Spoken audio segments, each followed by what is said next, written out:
This is Professor Michael Chapman. I'm one of the most experienced IVF doctors in Australia. I believe that an important part that I can contribute is to educate patients in relation to fertility, infertility, and all that involves. These series of podcasts help to educate you. I hope they are helpful to you. If you wish to know more, however, I'm more than happy to have you contact me via email, which is profmchapman@gmail.com, or make an appointment to see me on 9138 4222. We then get into immune issues. So it's the big unknown box of tricks. We still don't really understand the immune system in the human body. There are a lot of measurements you can make to suggest that someone's immune system is not quite right. And therefore, you can then justify. So there's increasing traffic in terms of patient commentaries and doctors promoting the concept that the immune system can be defective in particular individuals, and on the basis of that propose immunological therapies in the hope of improving pregnancy chances. Okay, well, the first thing is that we actually don't understand much about the immunology that goes on that allows a pregnancy to actually attach itself. There are multiple different immunological tests, and if you do 10 or 15 of these tests, it's almost certain one of them is going to be abnormal, which gives you the excuse to give immunological therapy.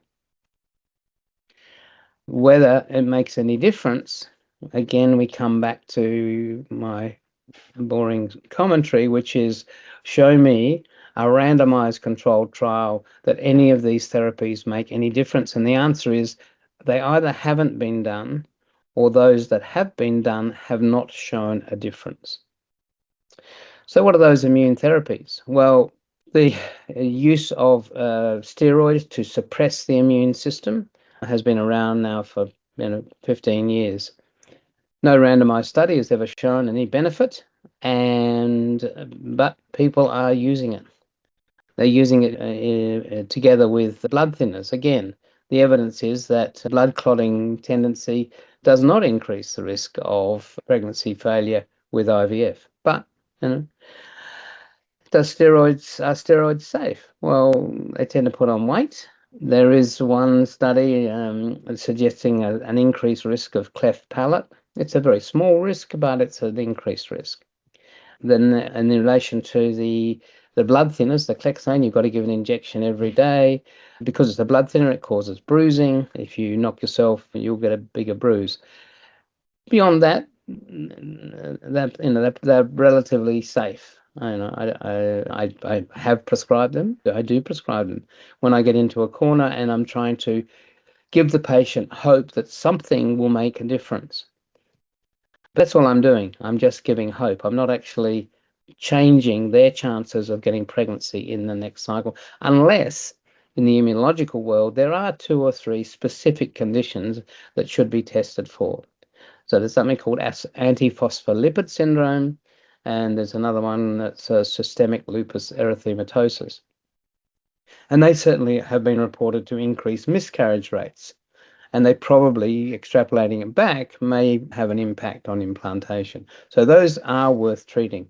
But they're an incredible minority of patients who get tested for immunology. More seriously, the add-on in relation to immunology is actually intravenous immunoglobulins or intralipids.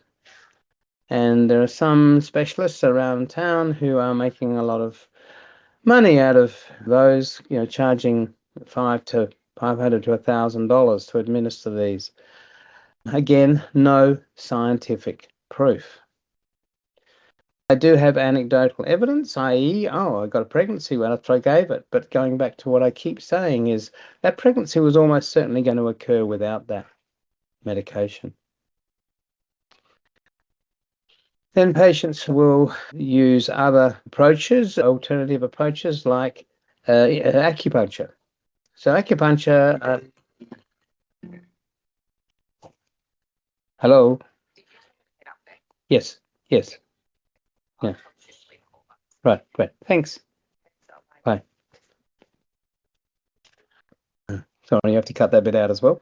Dealing with a crisis. So infralipids and intravenous immunoglobulins probably do no harm, probably, but they do mess around with the system, that's for sure, the immune system, and that could potentially in the longer term be dangerous. Not proven, but likewise, it's not proven that they actually make any difference to pregnancy outcome. We then were moving on to acupuncture. So acupuncture, again, the Chinese acupuncturists would say that it makes a difference. But again, where are the randomized controlled trials to prove it?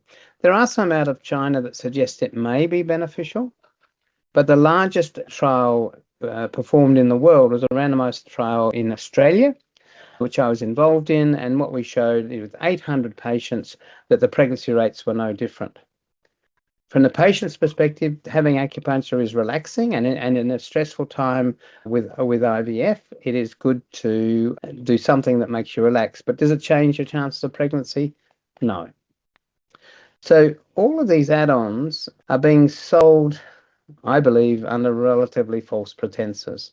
And I think anybody going to a fertility specialist and asking for these will probably be given them because they do no harm. On the other hand, they mustn't believe that it's going to make a difference. So the American Society of Reproductive Medicine, the European Society of Human Reproduction, our own College of Obstetrics and Gynecology have issued statements that reinforce what I've just said. No studies suggest any benefit from add-ons.